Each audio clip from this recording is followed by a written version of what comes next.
कृष्णाय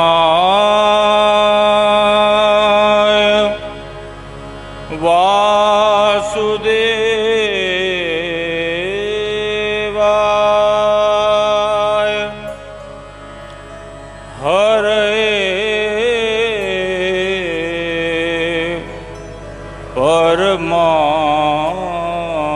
परमात्मने प्रणत क्लेश नाशाय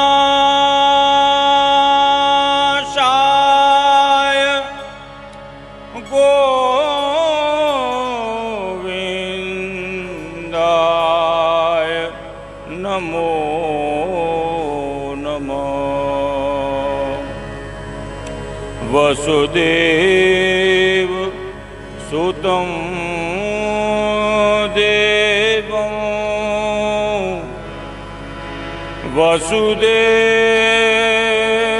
सुतं देवं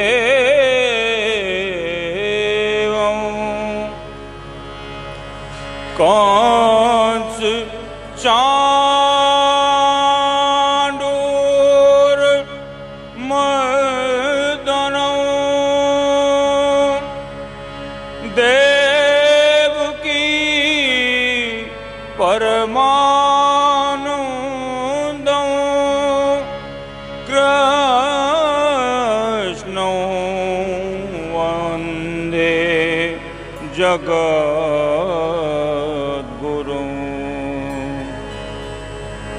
सारेगमगप गपदमगप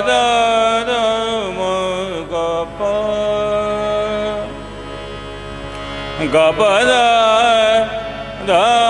सारे निदम गरे गरे निद सा। बोलो श्री बालकृष्ण लाल की जय। ओम श्री परमात्मने नमः। अथाष्टादशोऽध्याय। हमने अभी तक 17वां अध्याय किया और 17वें अध्याय में भगवान ने श्रद्धा त्रय विभाग योग भगवान ने अर्जुन को समझाया है। तो 3 प्रकार की श्रद्धा भगवान ने अर्जुन को बताई है और अंत में भगवान कह रहे हैं कि बिना श्रद्धा के किया हुआ कोई भी कर्म वो फलीभूत नहीं होता है। इसके लिए कोई भी कर्म करने के लिए मनुष्य को श्रद्धापूर्वक करना चाहिए और गुण कर्म स्वभाव के अनुसार मनुष्य की 3 प्रकार की श्रद्धाएं हैं। उनमें से जो सात्विक श्रद्धा है वो श्रेष्ठ है। अब अर्जुन की एक और जिज्ञासा हुई और ये जो अध्याय है ये अंतिम अध्याय है। इस अध्याय के अंत में पूरे भगवत गीता का सारांश है और ये जो रहस्य इस अध्याय में भगवान कह रहे हैं वही सबसे परम गूढ़ रहस्य है। इसके लिए इस रहस्य को हमें ध्यान से सुनना समझना चाहिए और अपने जीवन में जितना हो सके उसको आत्मसात करने का प्रयत्न करना चाहिए। तो पूरे गीता में भगवान ने अर्जुन को योग और संन्यास के बारे में समझाया है। दूसरे अध्याय में जो सांख्य योग है उसमें भी सांख्य योग और तीसरे अध्याय में कर्मयोग, इन दोनों में भी भगवान ने सांख्य और कर्मयोग इन दोनों के बीच का अंतर समझाया है। 18वें अध्याय में जब भगवान अर्जुन को मोक्ष संन्यास योग समझा रहे हैं तो फिर से शुरुआत वहीं से होती है कि कर्मयोग क्या है और संन्यास क्या है और दोनों से मोक्ष की प्राप्ति का मार्ग क्या है। तो यहाँ पे अर्जुन भगवान के समक्ष अपनी जिज्ञासा रखते हैं कि संन्यास में और योग में क्या अंतर है, क्या ये एक ही चीज़ हैं या ये अलग अलग चीज़ें हैं, तो इनमें क्या अंतर है वो अर्जुन समझना चाहते हैं। और लोक कल्याण के लिए अर्जुन ने ये प्रश्न भगवान से पूछा है और भगवान इसका बड़े ही सरल शब्दों में भगवान इसका उत्तर देते हैं। अर्जुन उवाच संन्यासस्तु महाबाहो तत्त्वमिच्छामि वेदितुम् त्यागस्य च ऋषिकेश पृथक् केशिनिषूदन। हे महाबाहो, हे ऋषिकेश, हे केशिनिषूदन, मैं संन्यास और त्याग का तत्व अलग अलग जानना चाहता हूँ। अर्थात संन्यास क्या है और त्याग क्या है। यहाँ पे त्याग का संबंध योग से है, त्याग का संबंध यहाँ पे योग से है। संन्यास में भी त्याग है और कर्मयोग में भी त्याग है, लेकिन दोनों के त्याग में अंतर क्या है वो भगवान आगे समझा रहे हैं। तो अगर आधारभूत रूप से देखा जाए तो जितने भी सांसारिक कर्म हैं उन कर्मों का त्याग कर देना संन्यास है। और कर्म करते हुए किसी भी कर्म का हम सांसारिक कर्मों का त्याग न करें, लेकिन उन कर्मों में अपनी आसक्ति का त्याग कर दें और उन कर्मों में फल की इच्छा का हम त्याग कर दें, अपने धर्म के अनुसार हम अपनी श्रेष्ठ कर्तव्य करते रहें, वो जो है वो कर्मयोग है, वो योग है, उसी को त्याग कहते हैं। तो भगवान आगे कह रहे हैं, श्री भगवान उवाच काम्यानां कर्मणां न्यासं संन्यासं कवयो विदुः सर्वकर्मफलत्यागं प्राहुस्त्यागं विचक्षणाः त्याज्यं दोषवदित्येके कर्म प्राहुर्मनीषिणः यज्ञदान तपः कर्म न त्याज्यम इति चापरे। काम्यानाम कर्मणाम न्यासम, न्यास यानी छोड़ देना, त्याग कर देना। और कैसे कर्मों का त्याग कर देना? काम्यानाम, जो कामनाओं के लिए किए गए जो कर्म हैं उन कर्मों का त्याग कर देना। इसी को जो विद्वान लोग हैं इसे संन्यास कहते हैं, अर्थात कर्मों का ही त्याग कर देना। जितने भी सांसारिक कर्म हैं उन कर्मों का ही त्याग कर देना, इसको विद्वान संन्यास कहते हैं। सर्वकर्म फल त्यागम, और कर्मों के फल का जो त्याग है, प्राहुस त्यागम विचक्षणा, उसको जो मनीषी हैं, उसको जो विद्वान लोग हैं उसको त्याग कहते हैं, अर्थात उसको कर्मयोग कहते हैं। कर्मों के फल के त्याग को, अर्थात कर्मों में अपनी आसक्ति को छोड़ देना और उनमें से फल की आसक्ति और फल के प्रति जो हमारी इच्छा है उसका त्याग कर देना, ये कर्मयोग है। त्याज्यम दोषवदित्येके कर्म प्राहुर्मनीषिणः। त्याज्यम दोषवत इति एके कर्म प्राहुर्मनीषिणः। कई विद्वान ऐसा कहते हैं कि कर्मों को दोष की तरह छोड़ देना चाहिए, और कई विद्वान कहते हैं कि यज्ञ, दान और तप रूप कर्मों का त्याग नहीं करना चाहिए। अर्थात जो दोष युक्त कर्म हैं उनका त्याग उचित है, और जो दोष युक्त कर्म नहीं है उनका त्याग उचित नहीं है। अब भगवान आगे ये समझाएंगे कि दोष युक्त कर्म कौन से हैं और त्याग न करने लायक कर्म कौन कौन से हैं। जैसे यज्ञ, तप, दान, ये ऐसे कर्म हैं जिनका त्याग नहीं करना चाहिए। और जो काम्यानाम कर्मणाम न्यासम, जो काम्य कर्म हैं, जो कामनाओं के लिए किए गए कर्म हैं, जो फल की इच्छा से किए गए कर्म हैं, उनका त्याग उचित है।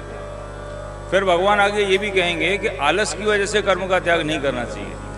जो लोग आलसी हैं वो कहे अरे कर्म करके क्या फायदा, फल तो चाहिए नहीं, फिर मैं कर्म क्यों करूं। इस प्रकार जो सोचने वाले लोग हैं वो राजसी और तामसी प्रवृत्ति के लोग हैं। लेकिन जो सात्विक प्रवृत्ति के लोग हैं वो पुरुषार्थ करते हैं, वो फल की इच्छा न रखते हुए भी अपना श्रेष्ठ कर्म करते हैं। इसके लिए भगवान यहाँ पर कर्मयोग की शिक्षा दे रहे हैं। तो इसके लिए ये समझना बहुत आवश्यक है कि संन्यास न लेकर भी कर्मयोग में रहते हुए कर्म करना, कौन से कर्म करना, कौन से कर्म न करना, कौन से कर्मों का त्याग करना, कौन से कर्मों का त्याग न करना, और कर्म करते हुए भी उससे किस प्रकार से फल से संन्यास कैसे लेना, ये भगवान आगे बताएंगे। तो भगवान कह रहे हैं कि कौन कौन सा त्याग करना चाहिए और कौन कौन सा त्याग नहीं करना चाहिए। निश्चयं शृणु मे तत्र त्यागे भरत सत्तम त्यागो हि पुरुष व्याघ्र त्रिविधः संप्रकीर्तित। हे भरतवर्षियों में श्रेष्ठ अर्जुन, तू संन्यास और त्याग इन दोनों में से पहले त्याग के विषय में मेरा निश्चय सुन, क्योंकि हे पुरुष श्रेष्ठ त्याग 3 प्रकार का है। तो त्याग भी भगवान ने उन्हीं जो 3 प्रकार के गुण हैं उन्हीं के अनुसार त्याग भी 3 प्रकार का बताया है। और फिर ये बताया कि कौन सा कर्म त्याग नहीं करना चाहिए। उसके लिए भगवान आगे कह रहे हैं यज्ञ दान तपः कर्म न त्याज्यम कार्यमेव तत् यज्ञोदानं तपस्यैव पावनानि मनीषिणाम्। यज्ञ दान और तप रूप कर्मों का त्याग नहीं करना चाहिए, प्रत्युत उनको तो कर्तव्य समझ के करना चाहिए कि ये मेरा कर्तव्य है, क्योंकि यज्ञ दान और तप ये तीनों ही कर्म मनीषियों को पवित्र करने वाले हैं। ये मन को और मन की विचारधारा को पवित्र करने वाले हैं। लेकिन जैसे कि भगवान ने 17वें अध्याय में बताया कि ये कर्म भी 3 श्रद्धा से लिप्त हो सकते हैं, सात्विक, राजसी, तामसी। तो तामसी यज्ञ भी हो सकता है, राजसी यज्ञ भी हो सकता है, सात्विक यज्ञ भी हो सकता है। तो हमें कौन सा यज्ञ करना है? हमें सात्विक भाव से यज्ञ करना है। जो तामसी और राजसी भाव के कर्म हैं वो नहीं करने हैं, वो त्याज्य हैं। लेकिन जो सात्विक भाव के जो कर्म हैं वो त्याज्य नहीं हैं, वो करने योग्य हैं, क्यों वो करना ही हमारा धर्म है। भगवान कह रहे हैं कार्यमेव तत्, वो हमारा कार्य है, वो हमारा कर्तव्य है, वो शास्त्र में लिखा हुआ कर्तव्य है, इसके लिए वो हमें करना है।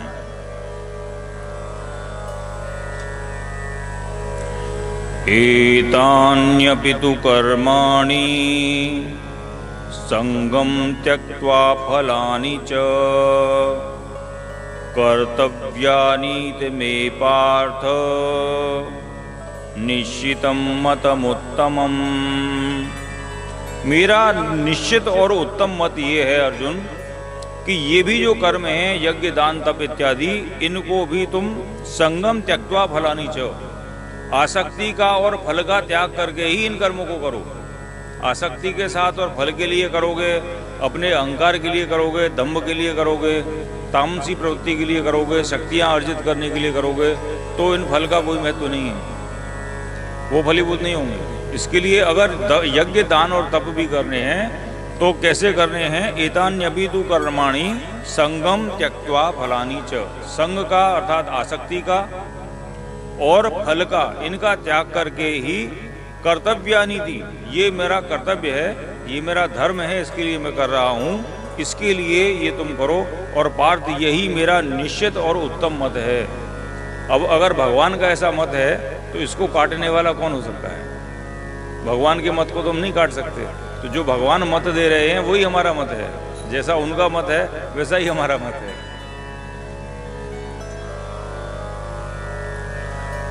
नियतस्य तु संन्यासः कर्मणो नोपपद्यते मोहात्तस्य परित्यागः तामसः परिकीर्तितः। नियतस्य तु संन्यासः कर्मणो नोपपद्यते, जो कर्म नियत कर्म हैं, जो शास्त्र में, विधान में, कुल रीति में, लोकाचार में जो आपके कर्म नियत हैं, जो आपको करना है, उन कर्मों का त्याग आप नहीं कर सकते। क्यों? अगर मोह के वशीभूत उनका आप त्याग करते हैं तो वो तामसी प्रवृत्ति का त्याग माना जाएगा। जैसे आप गृहस्थ आश्रम में हैं, आपने विवाह किया, बच्चे पैदा कर लिए और उनको ऐसे ही छोड़ दिया, त्याग? वो त्याग नहीं है, वो आपकी जिम्मेदारी है। और जो एक बार आपने जिम्मेदारी ले ली वो आपको निभानी पड़ेगी। आप अपने मूड के हिसाब से कभी भी त्याग कर लो और कभी भी ग्रहण कर लो, ये गैर जिम्मेदारी पर नहीं चलेगा। आपको पुरुषार्थ करना है। एक बार जो जिम्मेदारी आपने उठाई है वो आपको उठानी ही है, क्योंकि वो आपका नियत कर्म है, वो आपका धर्म है, वो आपका कर्तव्य है, इसके लिए आपको करना है। या तो आप शुरू से ही चले जाते संन्यास लेके। जब आपने जिम्मेदारी उठाई है तो बीच में नहीं भाग सकते। जब गेम शुरू किया तो गेम खत्म करना पड़ेगा और गेम के रूल के हिसाब से चलना पड़ेगा। इसके लिए भगवान कह रहे हैं नियतस्य तु संन्यासः कर्मणो न उपपद्यते। जो आपके नियत कर्म हैं उनका आप मोहपूर्वक त्याग नहीं कर सकते। और अगर आप मोहपूर्वक उनका त्याग कर रहे हैं, मोह अर्थात अज्ञान पूर्वक अगर आप त्याग कर रहे हैं, असत्यता पूर्वक उनका त्याग कर रहे हैं, आलस के लिए उनका त्याग कर रहे हैं, अपने शरीर के सुख के लिए पुरुषार्थ न करना पड़े उससे बचने के लिए उनका त्याग कर रहे हैं, तो ऐसा त्याग सही नहीं है, ऐसा त्याग गलत है। इसके लिए वर्णाश्रम इत्यादि के अनुसार जो आपका कर्म बनता है वो कर्म करना आपके लिए अनिवार्य है, वो आपका धर्म है। दुखम इत्येव यत्कर्म काय क्लेश भयात् त्यजेत् सकृत्वा राजसं त्यागं नैव त्याग फलम लभेत्। जो कर्म है, कर्म करने में कष्ट होता है। पुरुषार्थ आप करने जाएंगे तो आपको मेहनत करनी पड़ेगी, शरीर को कष्ट देना पड़ेगा। तो मैं क्यों शरीर को कष्ट दूं, क्यों नौकरी करूं, क्यों धंधा करूं, क्यों व्यवसाय करूं? वो करने से मेरे शरीर में खामखा में तकलीफ लूं, बिना बात की मगजमारी करूं, क्यों करूं? किसके लिए करूं? फल नहीं चाहिए तो फिर कर्म भी क्यों करूं?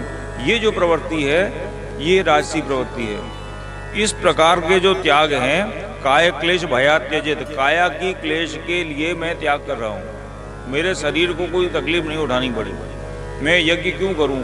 खामखा की मगजमारी, पंडित को बुलाओ, सामग्री लो, यज्ञ करो, फल तो चाहिए नहीं है, फिर यज्ञ भी क्यों करूँ? तो इस प्रकार की जो प्रवृत्ति है, वो जो त्याग है वो त्याग सात्विक त्याग नहीं है, वो त्याग राजसी त्याग है। सकृत्वा राजसम त्यागम नैव त्याग फलम लभेत्। इस प्रकार जो त्याग करते हैं उन्हें उस त्याग का फल नहीं मिलता। जो कार्य आपको करना है, जो कार्य करना आपका धर्म है, उस धर्म का अगर आप त्याग कर देते हैं तो उस त्याग का फल कैसे मिलेगा?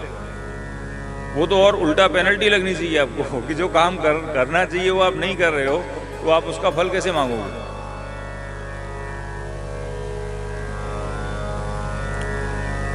कार्यम इत्येव यत्कर्म नियतं क्रियते अर्जुन संगम त्यक्त्वा फलं चैव सत्यागः सात्विको मतः। तो भगवान ने जो योग बताया है, संन्यास बताया है, उसमें कहीं भी भगवान ने ये नहीं कहा कि आप पुरुषार्थ मत करो। भगवान ये कह रहे हैं कि धर्म पूर्वक पुरुषार्थ करना ही तुम्हारा कर्तव्य है। कार्यम इति एव यत् कर्म, ये मेरा कार्य है, ये मेरा धर्म है, शास्त्र में लिखा हुआ ऐसा मेरा धर्म है, इसके लिए ये मुझे करना ही है।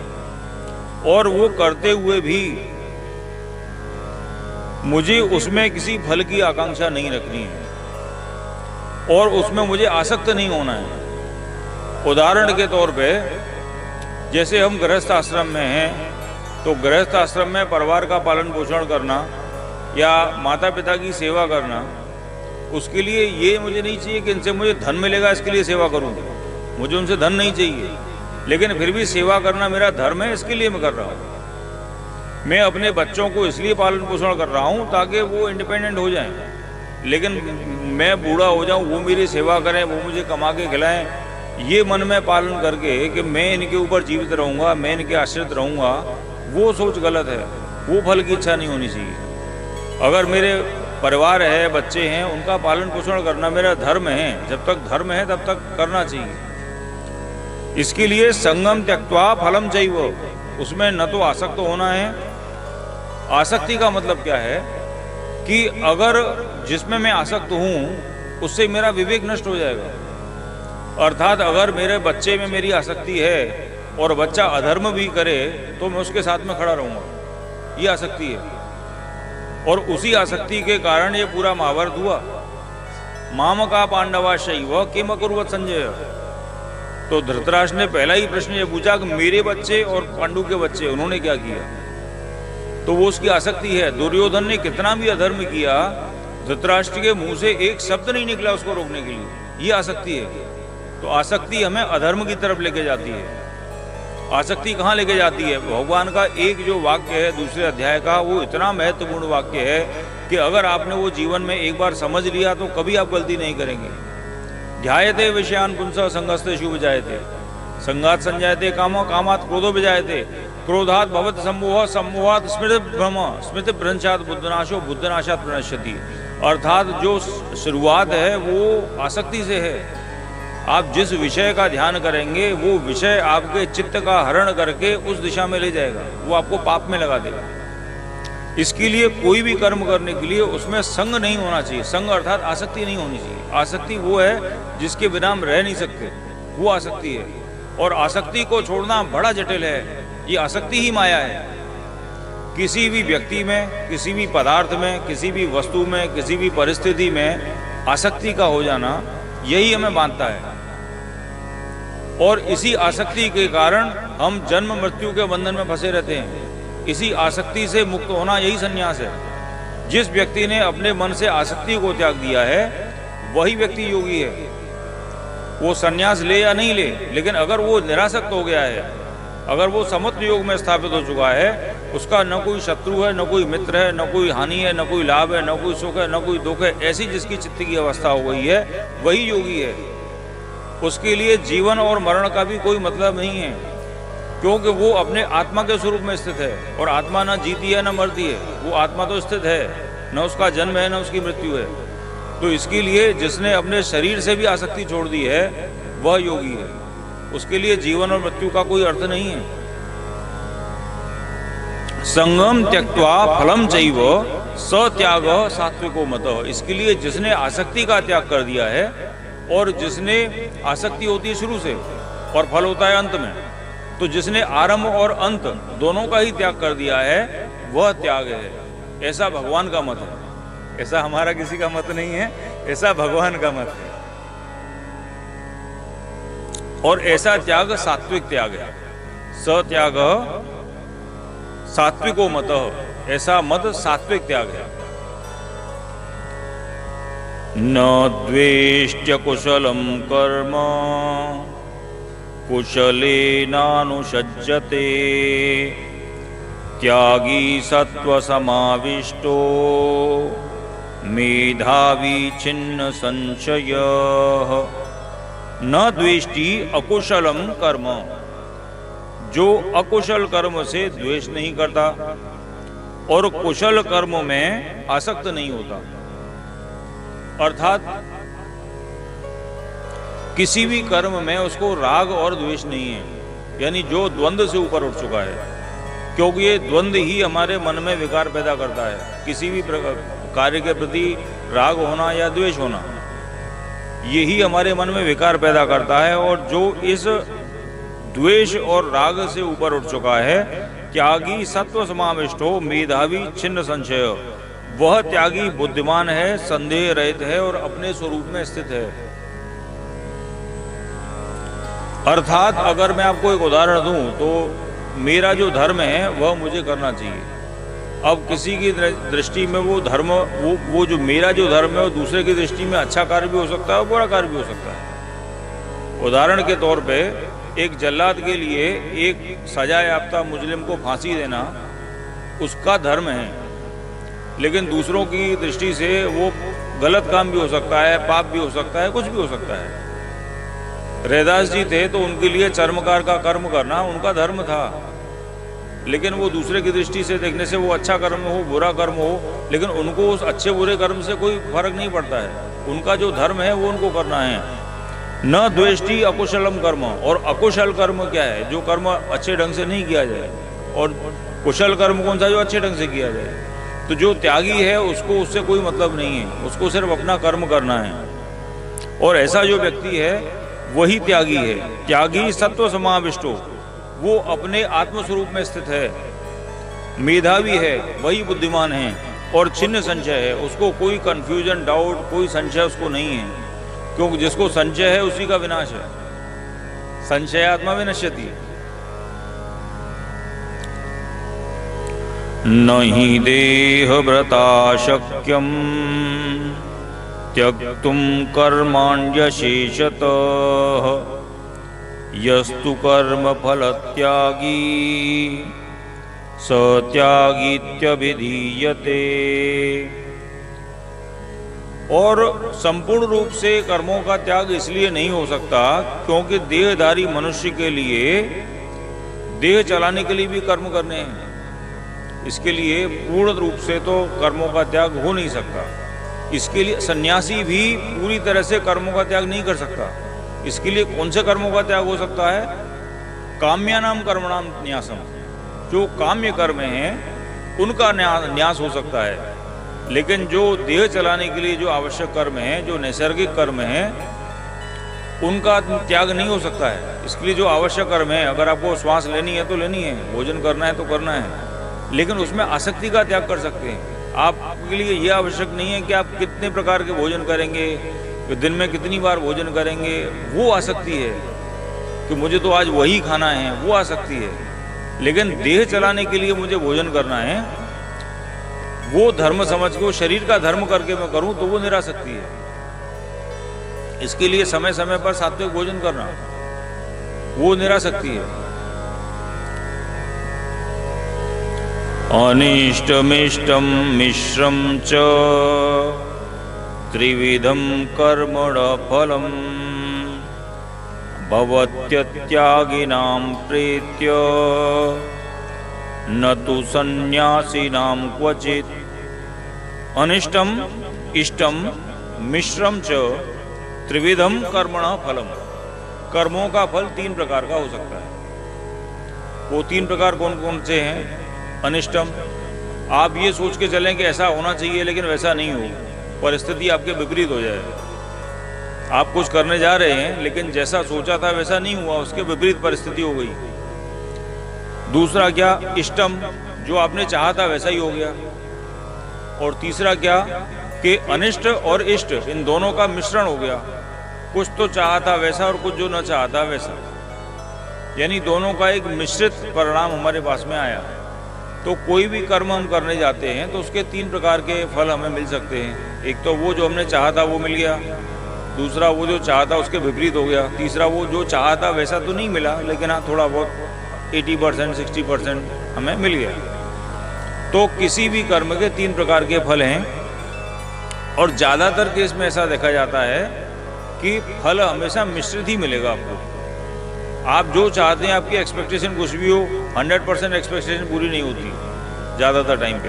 तो फल ज़्यादातर करके मिश्रित फल मिलता है। लेकिन अगर आपने उस फल का ही त्याग कर दिया है तो वो कैसा भी फल हो, इष्ट हो, अनिष्ट हो, मिश्र हो, आपको उससे कोई मतलब ही नहीं है। आपका जो काम था, आपका जो धर्म था, आपने किया, अब उसका फल जो भी हो वो ईश्वर की इच्छा। तो इसके लिए ये इष्ट, अनिष्ट और मिश्र, ये तीनों फल जो हैं उन लोगों को बांधने वाले हैं जिनको उस फल में आसक्ति है। जिनको फल में आसक्ति ही नहीं है, जो सिर्फ अपने धर्म के लिए कर्म कर रहे हैं, उनके लिए इन तीनों फलों में कोई आसक्ति है ही नहीं। क्यों? क्योंकि वो इस फल को भगवान के लिए छोड़ देते हैं। तो मेरा कर्म जो करना था और आगे फल देना भगवान का काम है, तो भगवान जो फल देंगे वो मुझे स्वीकार है। और भगवान जो फल देते हैं वो निष्पक्ष देते हैं, क्योंकि ये जो कर्म का सिद्धांत है ये भगवान ने प्रकृति के अधीन कर दिया है। प्रकृति भी भगवान के अधीन है और भगवान हर चीज़ में हस्तक्षेप नहीं करते, क्यों? भगवान निष्पक्ष हैं। इसके लिए जो कर्म का सिद्धांत है ये प्रकृति के अधीन है चलाने के लिए। ये संसार को चलाना, नित्य प्रति डे टू डे संसार को चलाना प्रकृति के अधीन है और प्रकृति भगवान के अधीन है। तो प्रकृति के विपरीत अगर कर्म करना है तो भगवान करेंगे, लेकिन बाकी सब संसार प्रकृति के अधीन है, तो कर्म जो है वो प्रकृति के अधीन है। और कर्म का सिद्धांत ये है कि जैसा कर्म आप करोगे वैसा फल आपको मिलेगा। अगर आपने एग्जाम पास करने के लिए ढंग से पढ़ाई नहीं की तो फेल होना है, अगर ढंग से पढ़ाई की, ढंग से एग्जाम किया तो पास होना है। तो यहाँ पे हर काम करने के लिए भगवान नहीं आते फल देने के लिए, तो जैसा कर्म करोगे वैसा फल ऑटोमेटिक मिलेगा। यह प्रकृति का सिद्धांत है, यही कर्म का सिद्धांत है। भगवान इसमें हस्तक्षेप नहीं करते।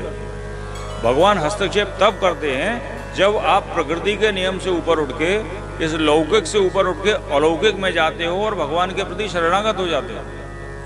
तो फिर आपका कर्म आप नहीं कर रहे हो, आपने कर्तापन का त्याग कर दिया है। आप ये कह रहे हो कि मैं नहीं कर रहा हूं, वो मुझसे करवा रहा है। तो उसका फल भी वही है। जो अब हम लौकिक से ऊपर उठ जाते हैं, अलौकिक में चले जाते हैं, तो फिर हम अपने कर्तापन का त्याग कर देते हैं, अपने अहंकार का त्याग कर देते हैं, अपनी कामनाओं का भी त्याग कर देते हैं। और जब हम उस स्थिति में पहुंचते हैं तो न तो हम करने वाले हैं और न ही हमें फल से कोई इच्छा है, वो अलौकिक स्थिति है। तो ये जो कर्म फल है ये उन लोगों को बांटता है जो लौकिक हैं, जो लौकिक रूप से कर्म कर रहे हैं। पंचैतानि महाबाहो कारणानि निबोध मे, सांख्ये कृतान्ते प्रोक्तानि सिद्धये सर्वकर्मणाम्। अब इसी सिद्धांत को भगवान आगे और डिटेल में बताते हैं कि ये जो कर्म है और कर्म का सिद्धांत है ये एक्चुअली में देखा जाए तो प्रकृति के अधीन है। भगवान ने पहले अर्जुन को कई बार समझाया है कि मेरी दो प्रकार की माया है, एक परामाया है और अपरामाया है। तो परामाया जो है वो चेतन तत्व है और अपरामाया जो है वो जड़ तत्व है। तो जो कुछ भी संसार में देखने, सुनने में, अनुभव करने में आता है शरीर से, इंद्रियों से, वो अपरा है। तो इस कोई भी कर्म जब हम करते हैं तो उस कर्म करने के पीछे ये जो अपरा माया है ये है और इसका फल भी इसी के अधीन है। और इसमें 5 एलिमेंट जो हैं, 5 तत्व इसमें लगते हैं। वो कौन कौन से 5 तत्व हैं वो भगवान यहाँ पे बता रहे हैं अगले श्लोक में। अधिष्ठानम तथा कर्ता करणम च पृथग्विधम विविधाश्च पृथक् चेष्टा दैवं चैवात्र पंचमम्। अधिष्ठान, कर्ता, करण, चेष्टा और दैव। अधिष्ठान क्या है यहाँ पे? अधिष्ठान ये शरीर है जो पंच तत्व से बना हुआ है और जिसमें 5 ज्ञानेंद्रिय हैं और 5 कर्मेंद्रिय हैं, वो करण है। और जो इस जीव के अंदर जो प्रकृति से जन्य अहंकार है, जो उसको ये अनुभव कराता है कि मैं ईश्वर से एक भिन्न जीव हूँ, एक भिन्न प्राणी हूँ, या ये शरीर में मैं ही ये शरीर ही हूँ, ये जो अहंकार है और जिस अहंकार की वजह से उसे ये प्रतीत होता है कि ये मैं कर रहा हूँ, ये मेरा कर्म है, वो जो तत्व है, वो कर्तापन का जो अहंकार है वो एक तत्व है। अधिष्ठानम तथा कर्ता, अधिष्ठानम अर्थात ये शरीर और कर्ता अर्थात इस शरीर का अभिमान कि मैं शरीर से ये कर्म कर रहा हूँ। करणम च पृथक विधम, अब इस शरीर से जब करूँगा तो 5 ज्ञानेंद्रिय और 5 कर्मेंद्रिय ये आ जाएंगे, तो ये करणम च पृथक विधम, ये करण हैं। और इन इंद्रियों के ऊपर मन, बुद्धि और अहंकार, ये 3, ये 13 मिला के करण हुए। और इन करणों की अलग अलग चेष्टाएं, जैसे आँख का काम देखना, कान का काम सुनना, तो ये जो चेष्टाएं हैं ये अलग अलग इंद्रियों की अलग अलग चेष्टाएं। और उसके ऊपर आपका स्वभाव अर्थात आपका जो अनेक जन्मों का जो आपका प्रारब्ध है, जो आपके कर्मों के फल हैं, जो आपका स्वभाव का मूल तत्व है कि आप सात्विक हैं, आप राजसी हैं, आप तामसी हैं, किस प्रवृत्ति के आप हैं, आपका मूल स्वभाव क्या है, अर्थात आपका कारण शरीर। ये शरीर जो है प्रकृति से जो हमें शरीर मिला है, ये 3 प्रकार का शरीर है, स्थूल शरीर, सूक्ष्म शरीर और कारण शरीर। तो भगवान यहाँ पे पहले बता रहे हैं अधिष्ठान। अधिष्ठान अर्थात ये हमारा स्थूल शरीर। अधिष्ठान के अंदर जो हमारे करण बताए हैं, ज्ञानेंद्रिय, कर्मेंद्रिय और मन बुद्धि अहंकार, तो इसमें मन बुद्धि अहंकार जो है ये हमारा हो गया सूक्ष्म शरीर।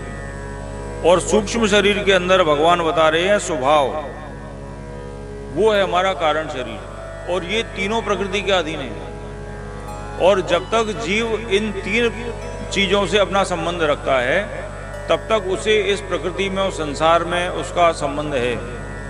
और जब इन तीनों संबंधों को हम पार कर जाते हैं, इन तीनों से अपना संबंध तोड़ देते हैं, तब जो परम तत्व, चेतन तत्व आत्मा है, उस स्वरूप में हम स्थित होते हैं। हमें उस स्वरूप का ज्ञान होता है, क्योंकि आत्मा तो निर्विकार है, आत्मा कुछ नहीं करता है, आत्मा निष्क्रिय है, वो तो परमानंद में स्थित है। लेकिन ये जो प्रकृति का जो एक आवरण है, जो अज्ञान का आवरण है, इसने हमारे उस ज्ञान को ढक के रखा हुआ है।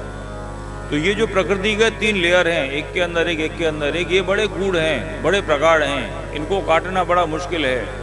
इन लेयर्स की वजह से हमें ये ज्ञान नहीं हो पाता कि हमारी आत्मा क्या है, हम क्या हैं।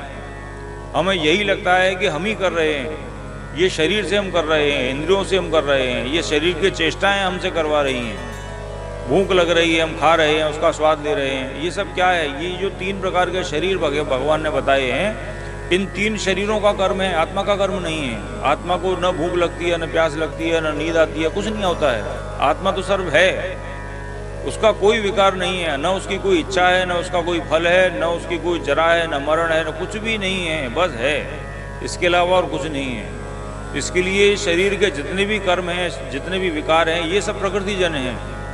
और जब तक हमारा संबंध प्रकृति से है, तब तक हमें लगता है कि हम कर रहे हैं, और ये हम कर रहे हैं, ये अहंकार है। और जिस क्षण हमने इस अहंकार का त्याग कर दिया और भगवान की शरण में चले गए, बस उसी समय हमारी मुक्ति हो गई। लेकिन ये भी करना बड़ा मुश्किल है, इतना आसान नहीं है। बार बार हम करते हैं और बार बार उसमें से निकल के आते हैं। इसके लिए भगवान ने कहा था, पहले भी अर्जुन को समझाया था कि वैराग्य से और आसक्ति के त्याग से ये संभव है, लेकिन इसको धीरे धीरे, बार बार, शनै शनै, क्रमशः इसको करना पड़ता है। अभ्यास से संभव है, एक दिन का काम नहीं है।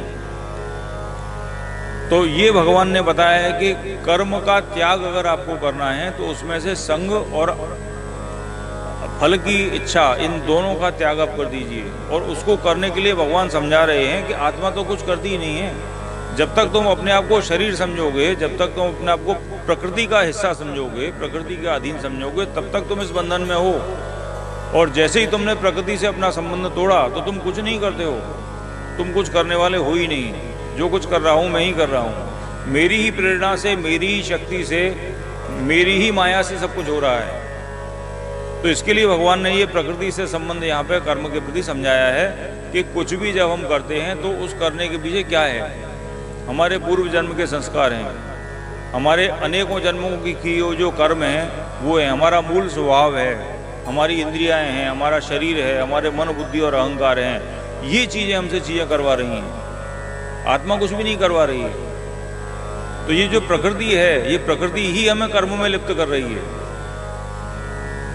अर्थात आत्मा का तो एक ही कर्म है कि भगवान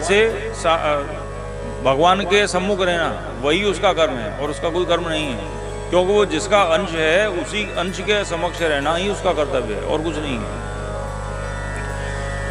शरीर वांग मनोभिर्यत् कर्म प्रारभते नरः न्याय्यं वा विपरीतं वा पंचैते तस्य हेतवः।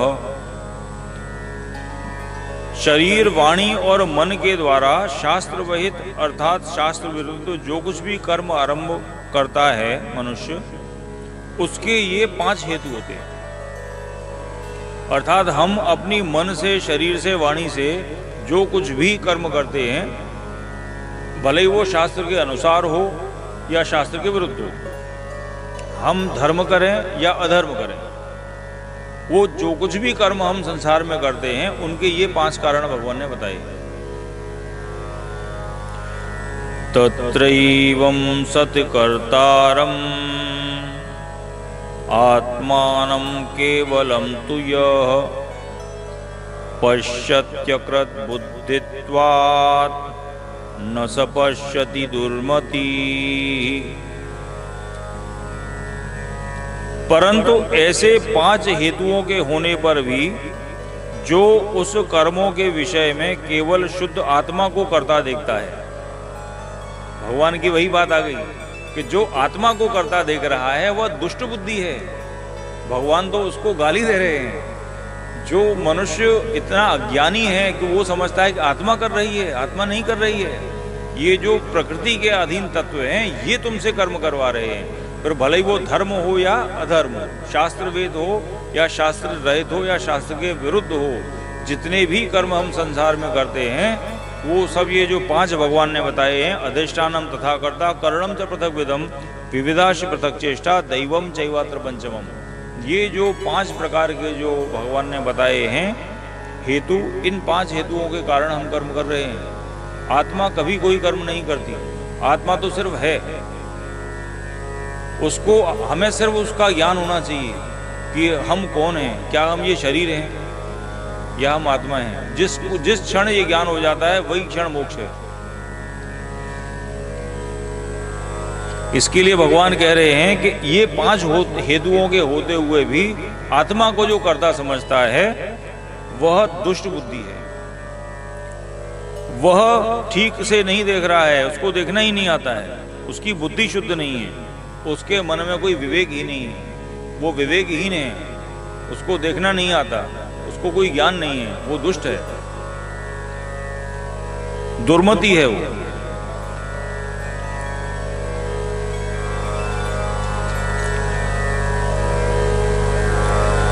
यस्य नाहंकृतो भावो बुद्धिर्यस्य न लिप्यते हत्वापि सम इमान् लोकान् न हन्ति न निबध्यते।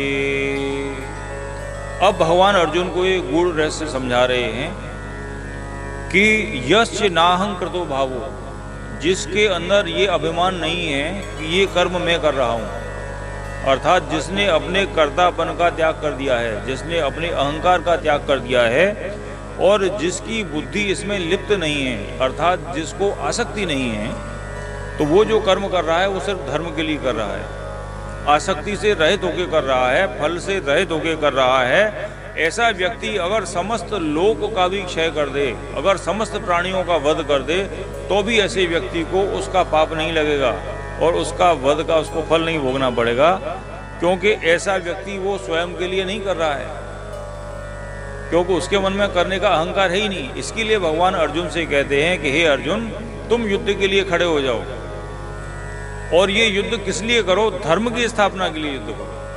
तुम अपनी किसी व्यक्तिगत दुश्मनी के लिए युद्ध मत करो, तुम कोई राज्य भोगने के लिए युद्ध मत करो, लेकिन ये धर्म की स्थापना आवश्यक है, इन दुष्टों को दंड देना आवश्यक है। और तुम क्या मारोगे? मैंने पहले ही मार चुका हूँ, तुम नहीं मारोगे तो मैं इनको मार दूंगा, ये तो पहले से ही मरे हुए हैं। तुम तो सिर्फ निमित्त बन जाओ अर्जुन, निमित्त मात्रम भव सब साचन। अरे अर्जुन, तुम सिर्फ निमित्त बन जाओ, मैं तुमसे कह रहा हूँ तुम खड़े हो जाओ, युद्ध करो, तुम्हें कोई पाप नहीं लगेगा। तुम कह रहे हो ना कि तुम्हारे वंश का नाश हो जाएगा, तुम्हें पाप लगेगा, अपने गुरुओं को और चाचा दादाओं को कैसे मारोगे? ये तो अधर्म है। ऐसा कुछ अधर्म नहीं है। अगर ये अधर्म पे हैं तो धर्म की रक्षा के लिए इनको मारना ही धर्म है। तुम अपने अहंकार का त्याग कर दो, तुम अपने कर्तापन का त्याग कर दो, तुम इसलिए मार दो क्योंकि मैं तुमसे कह रहा हूँ, मैं ही परब्रह्म परमेश्वर हूँ, मेरी आज्ञा का पालन करना तुम्हारा धर्म है। इसके लिए तुम नहीं कर रहे हो, मैं तुमसे करवा रहा हूँ, इसके लिए तुम उठ के खड़े हो जाओ। और मैं चाहता हूं कि इसका श्रेय तुम्हें मिले, संसार ये जाने कि तुमने इनको मारा है, इसके लिए तुम उठ के खड़े हो जाओ। इसके लिए भगवान यहाँ पे कह रहे हैं यस्य नाहंकृतो भावो, जिसके मन में कोई अभिमान नहीं है, अहंकार नहीं है, जिसको कर्तापन का भाव नहीं है, ऐसा व्यक्ति जिसकी कि बुद्धि उसमें लिप्त नहीं है, जिसको आसक्ति नहीं है, ऐसा व्यक्ति अगर समस्त लोक का भी हनन कर दे तो भी उसको उसका पाप नहीं लगता और वो उसमें बंधता नहीं है।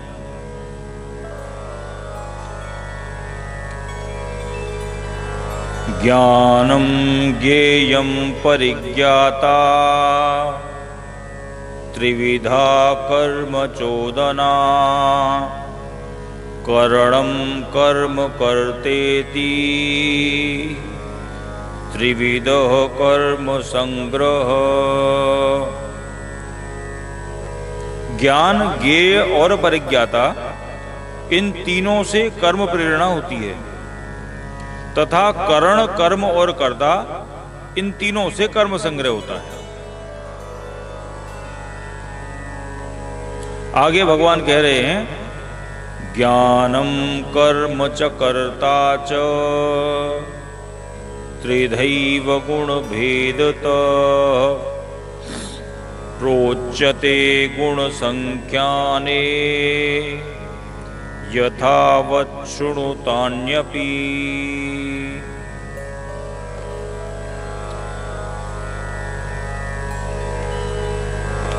ज्ञान, कर्म और कर्ता, ये गुण के भेद से तीन प्रकार के होते हैं, अर्थात सात्विक, राजस और तामस।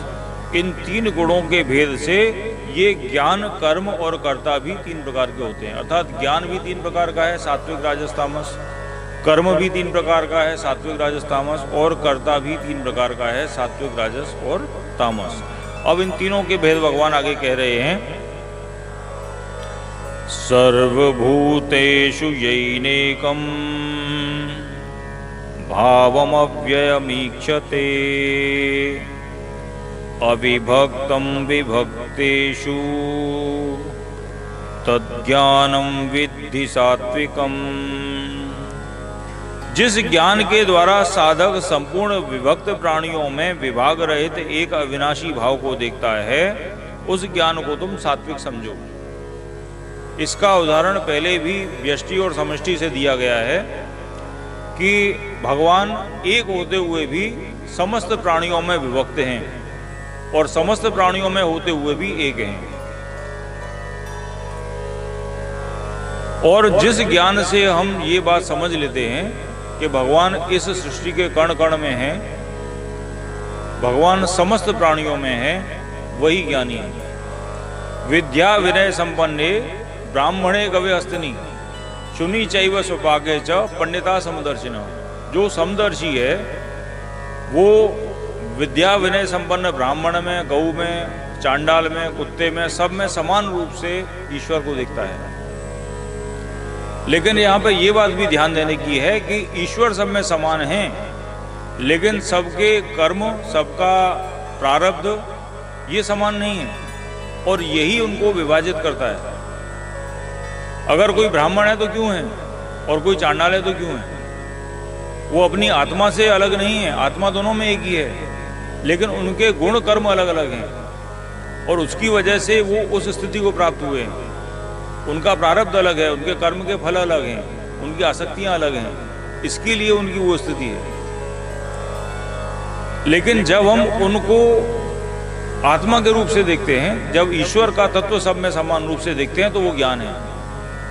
और जिसको वो ज्ञान प्राप्त हो गया है वह ज्ञान सात्विक है। अविभक्तम विभक्तेषु तज्ज्ञानम विद्धि सात्विकम। जब हम ईश्वर को अविभक्त रूप से समस्त प्राणियों में विभक्त देख लेते हैं, अविभक्त ईश्वर को विभक्त रूप से समस्त प्राणियों में देख लेते हैं, तो वो सात्विक ज्ञान है।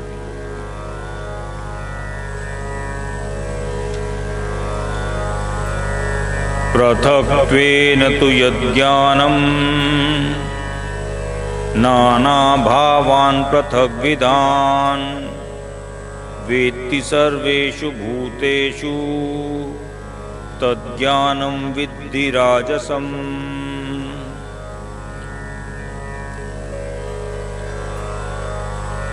जिस ज्ञान से मनुष्य संपूर्ण प्राणियों में अलग अलग रूप से अनेक भावों को अलग अलग जानता है, वो ज्ञान तुम राजसी समझो। अर्थात जैसे अभी पिछला उदाहरण जो दिया कि विद्या विनय संपन्न ब्राह्मण कभी हस्ते नहीं सुनी चाहिए सौभाग्य से पंडिता समदर्शन। अगर मैं पंडित को पंडित ही समझूं और चांडाल को चांडाल ही समझूं और कुत्ते को कुत्ता और गैया को गैया और हाथी को हाथी ही समझूं और उनके पीछे जो भगवत तत्व है जो आत्मा है उसे नहीं देखूं, लेकिन वो जिस स्वरूप में मुझे दिख रहे हैं इस शरीर से, इस स्थूल शरीर से, उसी शरीर में मैं उनको देखूं, तो ये जो ज्ञान है ये राशि ज्ञान है। यत्तु कृष्णवदेकस्मिन् कार्ये सक्तम् अहैतुकम् अतत्त्वार्थबदल्पं च तत्तामसम् उदाहृतम्। और वो ज्ञान जिससे मनुष्य एक कार्य रूप शरीर में ही संपूर्ण की तरह आसक्त रहता है और जो युक्ति रहित वास्तविक ज्ञान से रहित और तुच्छ है वह तामस कहा गया है। तामस जो है वो अज्ञान है, तामस जो है वो मोह है। तामस की प्रवृत्ति ये है कि वो असत को सत और सत को असत जैसा प्रतीत करवाता है। जो है वो तामस में नहीं है और जो नहीं है वो तामस में है। तो जैसे पहले कहा गया था कि नासतो विद्यते भावो ना भावो विद्यते सतः, तो तामस का जो गुण है वो इसका बिल्कुल उल्टा है। तामस के लिए जो असत है वो है और जो सत है वो नहीं है। तो इसके लिए जिससे हमें वास्तविक ज्ञान न हो, जो हमें वास्तविक ज्ञान के एकदम उलट ले जाए, बिल्कुल उल्टा ले जाए, जो सत्य है वो असत्य का प्रतीत कराए और जो असत्य है उसे सत्य का प्रतीत कराए, जो हमें मोह में बांधता है, जो बंधन में बांधता है, जो हमें धर्म की जगह अधर्म और अधर्म की जगह धर्म का ज्ञान देता है, ऐसा जो ज्ञान है वो तामसी ज्ञान है।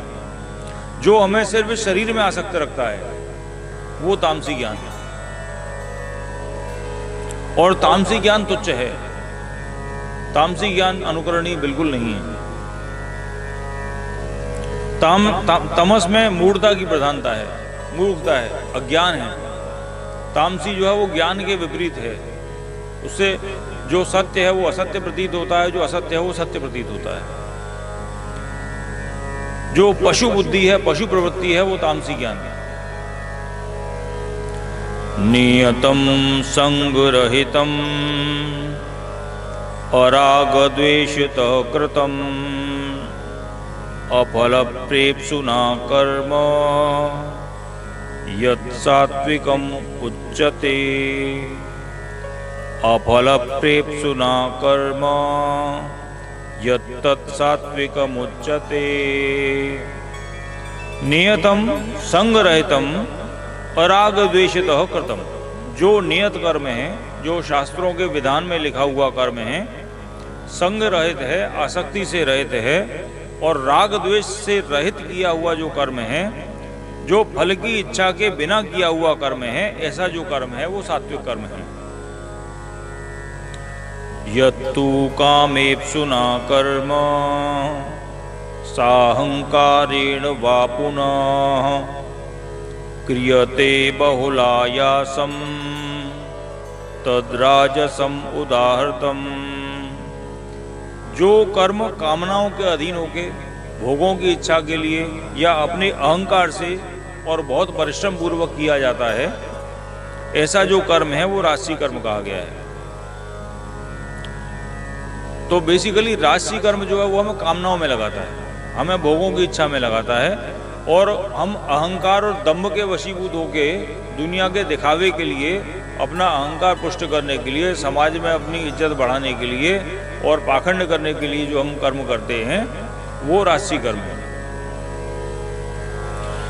अनुबंधम क्षयम हिंसाम अनवेक्ष्य च पौरुषम मोहादारभ्यते कर्म यत्तत्तामसमुच्यते। जो कर्म करने के पहले परिणाम नहीं सोचते, बिना परिणाम सोचे अनायास ही कर्म कर डालते हैं। ये भी नहीं सोचते कि ये धर्म है या अधर्म है, जो होगा सो देखा जाएगा। तो जो एकदम instant heat of the movement में जो एक्शन लिया जाता है, बिना सोच विचार किए, बिना धर्म अधर्म सोचे, बिना किसी परिणाम को सोचे जो हम काम कर लेते हैं, वो तामसी कर्म है। इसमें क्या हानि होगी, क्या हिंसा होगी, क्या मेरी सामर्थ्य भी है कि नहीं। मैं किसी बहुत बड़े से भिड़ जाऊं, मुझे पता ही नहीं है कि मेरी कितनी सामर्थ्य है और उसकी कितनी सामर्थ्य है। इस प्रकार से जो कर्म किया जाता है वो तामसी कहा जाता है। मुक्त संगो न हमवादी धृत्युत्साह समन्वित सिद्ध सिद्ध्योर निर्विकार कर्ता सात्विक उच्चते। कर्ता के भी अब 3 प्रकार हैं, तो कौन कौन से हैं। सात्विक कर्ता कौन है कि मुक्त संगो अनहमवादी, जिसमें आसक्ति का नहीं है कर्मों के प्रति, और जो अहंकारवादी नहीं है, जिसमें कर्म करने का अहंकार नहीं है और जिसमें कर्मों के प्रति आसक्ति नहीं है। धृति उत्साह समन्वित, जो उत्साह से युक्त है, धैर्य से युक्त है और सिद्धि और असिद्धि में निर्विकार है, ऐसा जो करता है वो सात्विक करता है। रागी कर्म फल प्रेप्सुर लुब्धो हिंसात्मको शुचि हर्ष शोकान्वित कर्ता राजसः परिकीर्तित। जो कर्ता रागी हो, कर्म फल की इच्छा वाला हो, कामना वाला हो, भोग करने वाला हो, लोभ करने वाला हो, हिंसा के स्वभाव वाला हो, अशुद्ध और हर्ष शोक से युक्त करता हो, वो राजसी कर्ता कहा जाता है। रागी कर्म फल प्रेप्सु, जो कर्म फल की इच्छा रखने वाला हो, लुब्ध हो यानी लोभी हो, हिंसात्मक हो यानी हिंसा करने की जिसकी इच्छा हो, युद्ध लड़ने के लिए यानी खुद के सुख के लिए, कामना पूर्ति के लिए जो युद्ध लड़ने वाला हो, और अशुचि ही अपवित्र विचार वाला हो, हर्ष शोकान्वित, जिसको हर्ष और शोक ये परेशान करने वाले हों, 1 मिनट में हर्षित होने वाला और शोक करने वाला जो व्यक्ति है, ऐसा जो व्यक्ति है, ऐसा जो करता है वो राजसी करता है। अयुक्त प्राकृत स्तब्ध शठो नैष्कृतिकोलस विषादी दीर्घसूत्री च कर्ता तामस उच्यते। अयुक्त प्राकृत स्तब्ध, जो कर्ता असावधान हो, अशिक्षित हो, ऐंठ अकड़ वाला हो, अहंकारी हो, जिद्दी हो, और जिसने उपकार किया है उसके प्रति भी अपकार करने वाला हो, आलसी हो, विषादी हो, दीर्घसूत्री हो, ऐसा जो करता है वो तामसी कहा जाता है। अर्थात कर्म का उसके लिए महत्व नहीं है, उसके लिए उसका जो अहंकार है, उसकी जो ऐंठ अकड़ है, आलस है, विषाद है, ये जो विकार हैं, इन विकारों के अंतर्गत जो कर्म कर रहा है वो तामसी करता है। अर्थात इसका अर्थ हम ये भी लगा सकते हैं कि जो धर्म करना चाहिए वो न करना और उसका त्याग कर देना, वो भी तामसी है। अर्थात कर्म का मतलब और कर्ता का मतलब कर्म करने से भी नहीं है, कर्म न करने से भी है। अर्थात जो करने योग्य है वो न करना, वो भी तामसी है। भगवान ने पहले ही कहा है कि ऐसा जो त्याग है, कर्म का त्याग जो करने वाला करता है, त्याग करना भी तो कर्म ही है। इसके लिए जो धर्म का त्याग कर रहा है वो भी तामसी है। इसके लिए भगवान ने उसको बोला है कि जो आलसी है, विषादी है, दीर्घसूत्री है, जैसे कोई धर्म का काम है और वो करने तो हम बैठे नहीं, लेकिन उसकी बुराई करने बैठ जाएं। हमको भगवत गीता का अध्ययन करना है और हमें अध्ययन नहीं करना, इसके लिए हम उसकी बुराई करने बैठ जाएं। अरे ये करने से क्या होगा, समय वेस्ट होगा, क्यों करना है, खाली फुकट, हमें बहुत सारे काम है, संडे सुबह सुबह उठ के जाना है, ये करना है। तो हमें जो करना नहीं है तो दीर्घसूत्री हैं, आलसी हैं, विषादी हैं, इसके लिए वो तामसी प्रवृत्ति है। वो भी करता है लेकिन वो काम का काम नहीं करता है, वो सिर्फ विषाद करता है। वो दीर्घसूत्री है, वो धर्म नहीं करेगा, लेकिन कोई धर्म कर रहा है तो उसमें टांग फंसाएगा और अपनी अकड़ दिखाएगा। ये जो प्रकार के असावधान है, अशिक्षित है, उसको शिक्षित नहीं है, सभ्य नहीं है, असभ्य है, जिद्दी है, और अगर किसी ने उस पर उपकार किया है तो उसका भी अपकार करने वाला है, दुष्ट प्रवृत्ति का है। ऐसे जो करता है वो तामसी प्रवृत्ति के करता है। और आज का सत्संग हम यहीं पे विराम देते हैं, क्योंकि 18वें अध्याय में 78 श्लोक हैं और इनको हम 3 खंडों में धीरे धीरे करेंगे। आज इसका पहला खंड हुआ है और अगले 2 खंडों में इसको हम पूरा करेंगे। बोलो श्री बाल कृष्ण लाल की जय।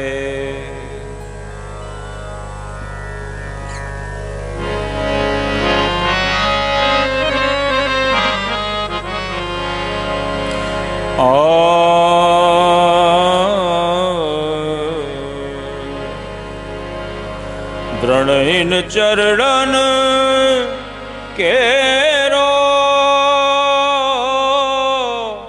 भरोसो, दृढ़ चरण केरो। श्रीवल्लभ नख चंद्र छटा बिन, श्रीवल्लभ नख चंद्र छटा बिन, सब जग माही अंधेरो भरोसो, दृढ़ चरण के साधन और नाहिया कली में, जासो होत निबेरो। सूर कहा कहे विविध आदरो, सूर कहा कहे विविध आदरो, बिना मोल को चेरो भरोसो, दृढ़ चरण के। बोलो श्री बाल कृष्ण लाल की।